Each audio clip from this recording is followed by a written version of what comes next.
great Rick Bucher back with us, talking Lakers this morning. They got themselves a new head coach in Darvin Ham. Now all they need to do is retool that roster in Russell Westbrook. By all accounts, it just didn't work this year. So what do the Lakers do now? Well, according to Mark Stein, the team's telling anyone who will listen they'd rather keep Russ than surrender additional assets in a trade. They also said the Lakers won't release Westbrook and eat his $47 million option. Brew, I'll start with you. Should the Lakers be willing to part with picks to get rid of Russell Westbrook? Absolutely. Absolutely. And I'm not saying it has to be a ton of picks, but certainly one first-round pick in 2027? Yes. I think we can all agree Russ is not a good fit. We had a year of that. They played 21 games with the Big Three, 11-10. Didn't work, okay? If we all can agree on that, I don't have to go over all the points. All right, but the Lakers tried to build through the draft once before. They had 4 straight lottery picks. And the last 3 of those years, they had 3 straight number 2 picks. All right, Julius Randle, D'Angelo Russell, Brandon Ingram, and Lonzo Ball.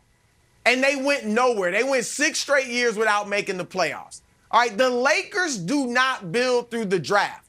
In the modern era, they've had Shaq was a free agent. Kobe was a draft day trade. Pau Gasol, trade. LeBron James and LeBron free agent, Anthony Davis, trade. That you can mention, Kareem even was a free agent or a trade.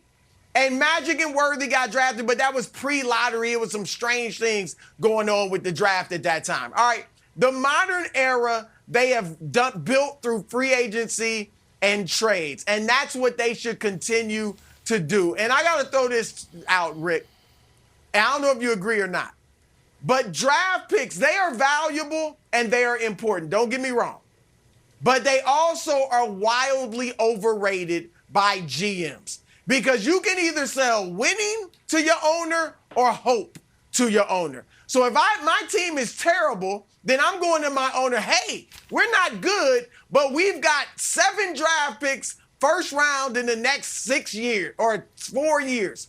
We're going to get good. So you're selling hope. But Rick, just like I kind of mentioned, most lottery picks, forget first rounders, most lottery picks do not pan out to be perennial all-stars. So, yes, the Lakers should be willing to give up a first-round pick, 5 years from now, to better their team now and have a chance to do something in the Western Conference playoffs. Okay, Brew, why is it that they have to go 5 years out to give up a first-round pick in order to get rid of Russell Westbrook? It's because they don't have any other picks to give out. Like, the New Orleans Pelicans own rights over their draft position or their ability to have a first-round pick over the next multiple years because of the Anthony Davis deal. And all of those first-round picks that you mentioned that the Los Angeles Lakers have taken have actually turned out, at least a decent number of them, have turned out to be decent players. They were just impatient in terms of when they were going to come along. And LeBron James changed the equation. So, no, you've already spent enough on Russell Westbrook. Now you want to spend some more? You spent too much to get him in the door. Now you want to spend more to get him out the door. I can live with Russell Westbrook if it's going to cost me assets. If it's going to cost me assets, and I don't know how much of this is just posturing, but if it's going to cost me assets versus having Russell Westbrook for 1 more year at $47 million, I'm rolling 1 more year, $47 million and getting out from under that. I don't know what it does for cap relief, but no, I am not spending. There is nothing more that I am spending on Russell Westbrook. That is done. I will live with my mistakes for 1 more year, as opposed to adding to the mistakes. Okay, a few things here. Because if people don't understand the rules on trading draft picks, it does sound ominous that the first pick the Lakers can trade is in 2027.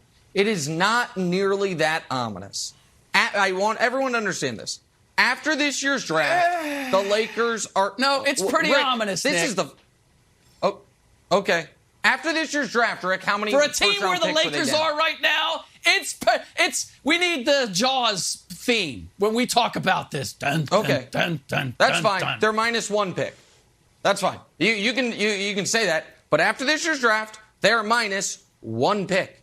That's it. It is the 2024 or 2025 pick. Again, I'm not going to get into the machinations of the CBA, but it's the trade they made. They owe one after this year. They owe one more pick to New Orleans. But because you can't trade picks in back-to-back years, and because New Orleans can either have the 2024 or the 2025 pick, not both, one or the other, 2027 is the first year the Lakers are allowed to trade their pick. And if people want to go revisit and relitigate the Anthony Davis trade, I would think winning the title should be a trump card. But again, maybe not if you're doing the Sam Presti model, which is we're not actually trying to win titles. We're trying to get as many assets as possible to continue this Ponzi scheme I'm running on ownership. That's fine. But if you're in winning title business, I would argue this. I know Rick doesn't think LeBron's still a top 10 player in the league. I'm going to be naive enough to say a guy that was 38-6 is a top 10 player in the league. And a guy who, was 30 points, at least 5 assists on 50% shooting, that's been done in modern NBA history by Michael, LeBron, KD, and Steph.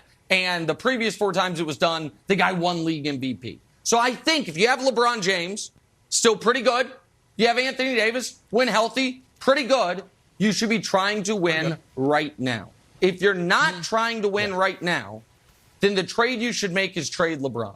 Because this idea of we spent all this on Russ, therefore we must keep him, that's somebody that pays $1,000 for a theater ticket. The day of the play has the flu and it's pouring outside. They don't want to go. And they're like, well, but I spent all this money. That money is spent. Now that is the sunk cost. It's gone. Now you decide how to best spend your evening. The players you traded for Russ are gone. You're never getting them back. Now you decide how to best move forward. You can't be worried about what you paid for the guy. So to me, this is a no-brainer. And if you want to go rebuild, fine, then trade LeBron.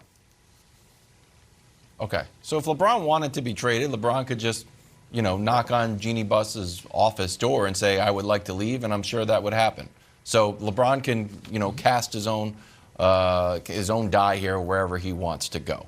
So here's the other thing. You said something interesting that if you're in the business of winning titles, I think the Lakers are in the business of winning titles, similar to the Warriors are in the business of winning titles. They're not in the business of winning title singular. So I think good news. We got that title. Let's put it over there. How can we win another one? I think keeping those draft picks is the way to go. It's the same thing Joe Lacob said earlier. He said, Warriors Joe Lacob, I'm not trading draft picks. Headline from Bleacher Report. We want to be great for a long time. Talking about not giving up draft picks and keeping guys like draft picks that turn into Jordan Poole and Wiseman, who we think is going to be good, and Kuminga, who we'll see pretty soon. We do? So here's the other thing, Rick. Yeah, I think Wiseman will be all right. I don't know. We didn't think Andrew Wiggins was going to be any good. All of a sudden, he gets to the Warriors. Kevin's making good points. He's Let good. him go. So, I think it's a little bit early to give up on guys and just to say you can't build through the draft because they drafted the wrong guys. It's not the draft's fault that the Lakers picked D'Angelo Russell over Devin Booker. Devin Booker sitting there, you picked D'Angelo Russell. Is that the draft's fault, or is that just you made a bad decision because you could have had Devin Booker there in L.A. going out with Kendall Jenner? They wouldn't have to be flying back and forth all the time. But now here's my point about Russell Westbrook. Yeah. Here's the big difference. Russell Westbrook. Go. Is it about Kendall Jenner and the flights, or is it about Westbrook and the draft? No. If you have more on that, please go. No, that's it. No, go ahead. No, look. A little bit of patience by the Golden State Warriors turned this over. Here's the rub that is going to struggle with the most, which is Title Town in LA with LeBron is over. The reality of moving LeBron. You are right, Nick. If trading LeBron would be the best thing for the Lakers. they're not going to do that because LeBron isn't going to agree to that. He doesn't want to go anywhere. And yet, so they're stuck because you're not rebuilding a team around LeBron that is going to play for a title. The Warriors were able to do it because they had 2 years to do it, to come back around. The Lakers don't have that 2 years, but they also don't have the ability to turn it around in 1 year. The Warriors weren't capable of that, and they had a better infrastructure than the Lakers have. I would rather have Clay, Steph, and Dre at their ages than have Anthony Davis and LeBron James. And LeBron James at 37, 38. It is a very difficult position. And I agree with you that the Lakers are all about winning titles. But sometimes you just have to acknowledge we're not in that place right now.